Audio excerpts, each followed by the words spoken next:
और अब देखिए हमारी स्पेशल रिपोर्ट। पाकिस्तान के आर्मी चीफ ने कैसे खुद को साबित किया रमजान का हैवान। पख्तूनों से रंजिश में मुनीर का खूनी बदला। आधी रात जेट से अटैक, हॉस्पिटल में लाशों का ढेर। खूनी मुनीर के ऑर्डर पर काबुल में कत्लेआम का सच। मुल्ला मुनीर, रमजान का हैवान।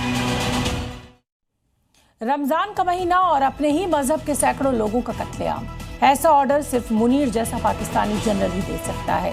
खुद को वैसे तो मुनीर खुदा का बंदा कहता है, मुल्ला मौलानाओं की बात पर अमल करने का दावा करता है, लेकिन रमजान में पड़ोसी अफगानिस्तान पर हमले की सलाह किस मजहबी गुरु ने मुनीर को दी, इस रिपोर्ट से समझिए काबुल में 400 से ज्यादा बेगुनाहों का खून बहाकर मुनीर ने खुद को क्या साबित किया। काबुल पर हमले की ये तारीख जरा अंदाजा लगाइए।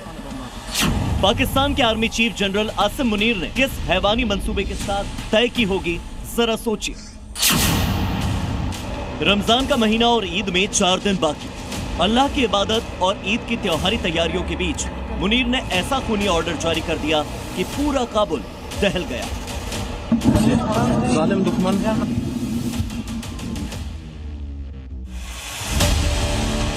मुनीर का ऑर्डर, अस्पताल पर हमला।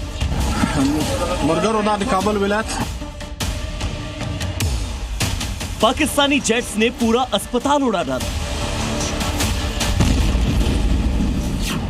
मुनीर की कातिल सेना ने 400 बेकसूरों को मार डाला।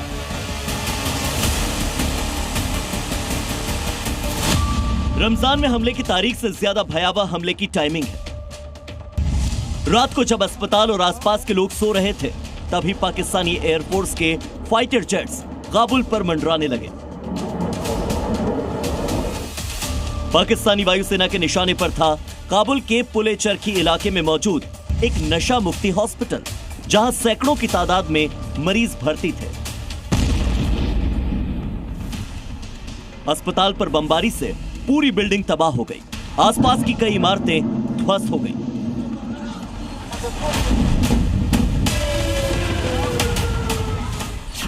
काबुल पर मुनीर का अटैक, 400 मरे, 200 से ज्यादा जख्मी। हमले के बाद मुनीर की सेना कह रही है कि अस्पताल पर हमले की बात गलत है।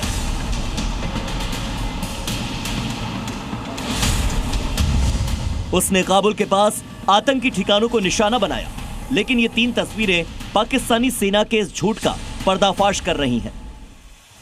ये तीनों वीडियो पाकिस्तान की अमानवीय कार्रवाई का सबूत है, जिसने काबुल में अस्पताल में लाशों का अंबार लगा दिया।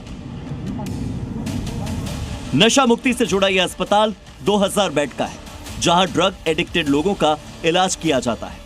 तालिबानी सरकार ने इस हमले को मानवता के खिलाफ अपराध बताया। पाकिस्तानी वायुसेना की इस करतूत को न सिर्फ तालिबान सरकार ने अमानवीय बताया, बल्कि पाकिस्तान पर अफगान एयर स्पेस पर अंतर्राष्ट्रीय कानूनों के उल्लंघन का भी आरोप लगाया। तालिबान सरकार के प्रवक्ता हमदुल्ला फितरत ने कहा, अफगानिस्तान की धरती पर पाकिस्तान के हमले में आम नागरिकों की जान गई है। यह हमले पड़ोसी देशों के साथ अच्छे संबंधों के सिद्धांतों के बिल्कुल खिलाफ है, अंतर्राष्ट्रीय कानून का उल्लंघन है और ये किसी भी तरह से न्यायोचित नहीं है। दरअसल अफगानिस्तान के साथ पूरी लड़ाई में पहली चिंगारी जनरल मुनीर ने ही भड़काई।